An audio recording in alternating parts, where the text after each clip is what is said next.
Hello students, before we move on please channel को like, share और subscribe करें। और एक बहुत इंपॉर्टेंट इन्फॉर्मेशन, अगर आपको इस वीडियो के नोट्स चाहिए तो डिस्क्रिप्शन बॉक्स में डाउनलोड लिंक चेक करें। शुक्रिया। इस वीडियो में हम पढ़ेंगे यूनिट 30 पब्लिक इंटरेस्ट अप्रोच। चलो शुरू करते हैं। आज हम देखेंगे कि पब्लिक इंटरेस्ट का कॉन्सेप्ट गवर्नेंस को कैसे गाइड करता है। चलिए शुरू करें।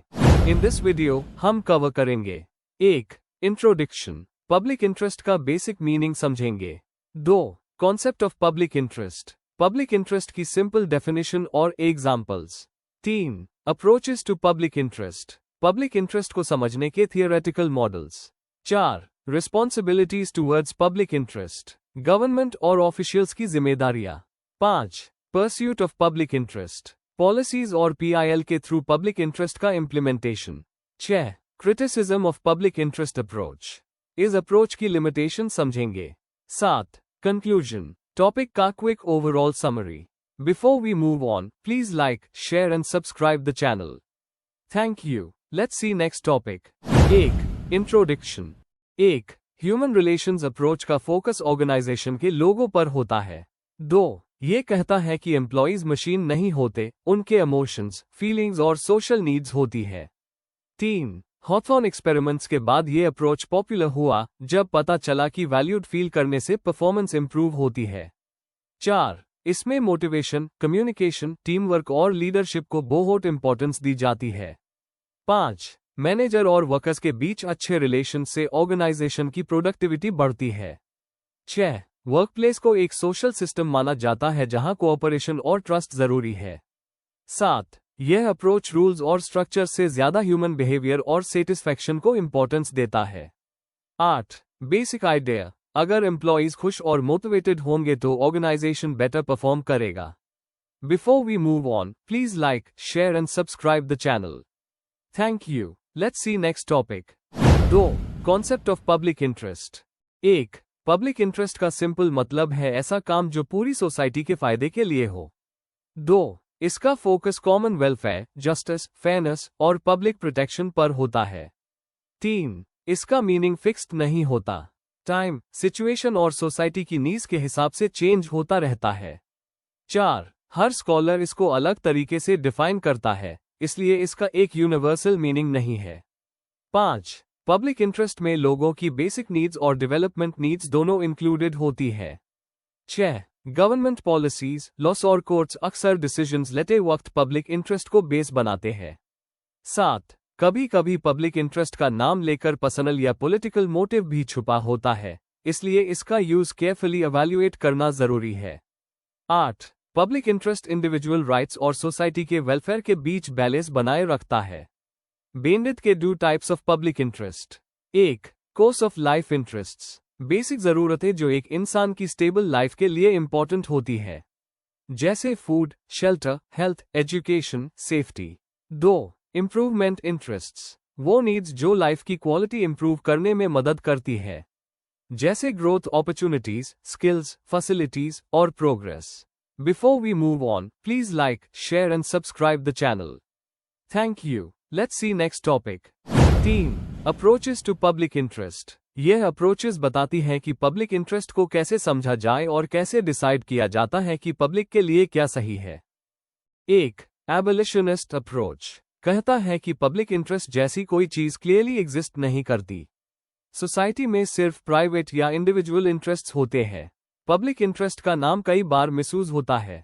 कॉन्सेप्ट को वेग, कंफ्यूजिंग और अनसाइंटिफिक माना जाता है। पॉलिटिकल लीडर्स अपने डिसीजंस को सही दिखाने के लिए इस टर्म का यूज कर सकते हैं। 2. नॉर्मेटिव अप्रोच, पब्लिक इंटरेस्ट को मोरल स्टैंडर्ड के रूप में देखता है। पॉलिसीज जस्टिस, फेयरनेस और इक्वालिटी को प्रमोट करनी चाहिए। फोकस करता है कि हमें क्या करना चाहिए, एथिकली करेक्ट। डिसीजन मेकर्स को पर्सनल बेनिफिट से ऊपर उठकर कॉमन गुड पे फोकस करने की सलाह देता है। 3. Process theories of public interest, ये बताती हैं कि public interest decision making process से कैसे बनता है। A. Aggregative model, public interest means लोगों के इंडिविजुअल इंटरेस्ट्स का टोटल। मेजॉरिटी जो चाहे वही पब्लिक इंटरेस्ट बन जाता है। डेमोक्रेसीज में वोटिंग इसी मॉडल पर बेस्ड होती है। बी. प्लूरलिस्ट मॉडल, सोसाइटी में अलग अलग ग्रुप्स होते हैं जिनकी इंटरेस्ट्स अलग होते हैं। जब ये ग्रुप्स कम्पीट और नेगोशिएट करते हैं तब पब्लिक इंटरेस्ट इमर्ज होता है। गवर्नमेंट का रोल इन इंटरेस्ट्स को फेयरली बैलेंस करना होता है। C procedural model. Public interest fair process से डिसाइड होता है। अगर डिसीजन मेकिंग ट्रांसपेरेंट और जस्ट हो, आउटकम पब्लिक इंटरेस्ट माना जाता है। रूल्स फॉलो करना, लोगों की पार्टिसिपेशन और अकाउंटेबिलिटी इस मॉडल का बेस है। Before we move on, please like, share and subscribe the channel. Thank you. Let's see next topic. 4. Responsibilities towards public interest. Public interest का मतलब है समाज की भलाई के लिए गए डिसीजंस। इसको प्रोटेक्ट करने के लिए गवर्नमेंट और पब्लिक सर्वेंट्स की कुछ इंपॉर्टेंट जिम्मेदारियां होती है। इन जिम्मेदारियों से फेयरनेस और जस्टिस मेंटेन होता है। 1. अलग अलग लोगों की नीड्स समझना। पब्लिक सर्वेंट्स को सोसाइटी के हर ग्रुप की नीड्स कंसिडर करनी चाहिए। डिसीजन किसी एक ग्रुप के फेवर में नहीं होना चाहिए। 2. डेमोक्रेटिक वैल्यूज को प्रोटेक्ट करना। इक्वालिटी, जस्टिस, ट्रांसपेरेंसी और अकाउंटेबिलिटी को प्रोटेक्ट करना एसेंशियल है।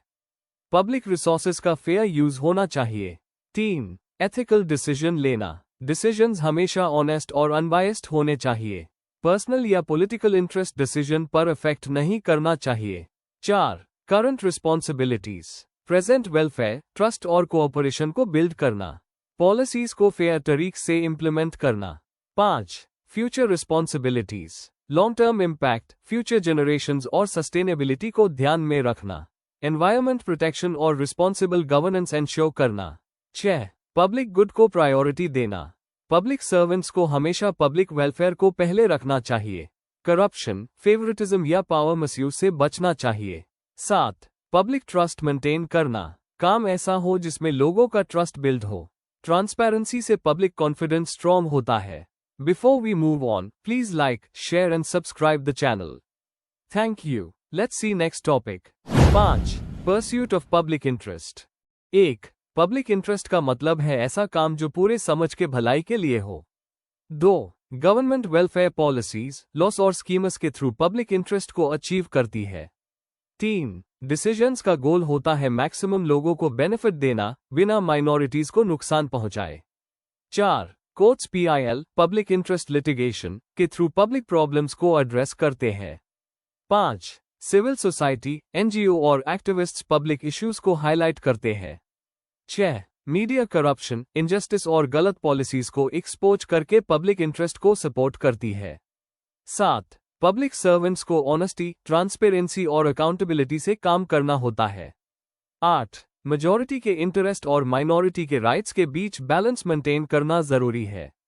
9. शॉर्ट टर्म पॉलिटिकल गेन्स के बजाय long term public welfare important होता है। 10. एनवायरनमेंट, हेल्थ, एजुकेशन और सेफ्टी पब्लिक इंटरेस्ट के की एरियाज है। 11. डिसीजन मेकिंग फेयर, एथिकल और एविडेंस बेस्ड होना चाहिए। Before we move on, please like, share and subscribe the channel. Thank you. Let's see next topic. 6. Criticism of public interest approach.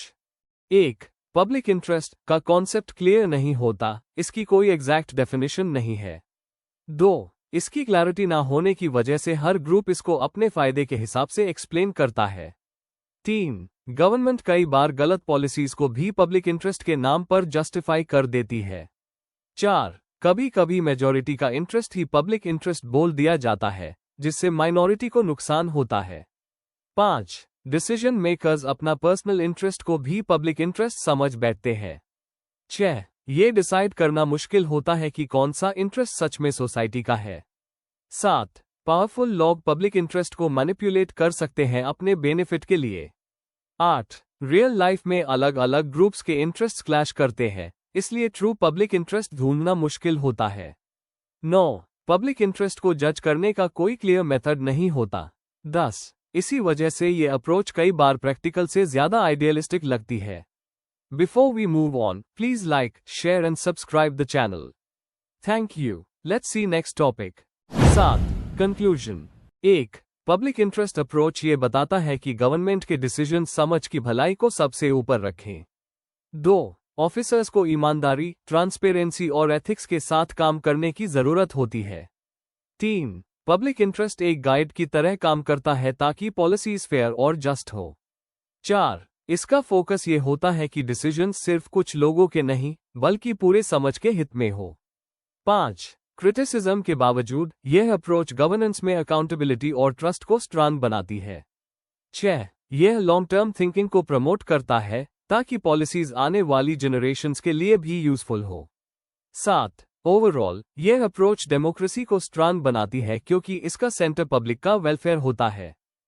Before we end, please like, share and subscribe the channel for more such study materials and one important information अगर आपको notes चाहिए तो description box में download link दिया हुआ है, जरूर check करें।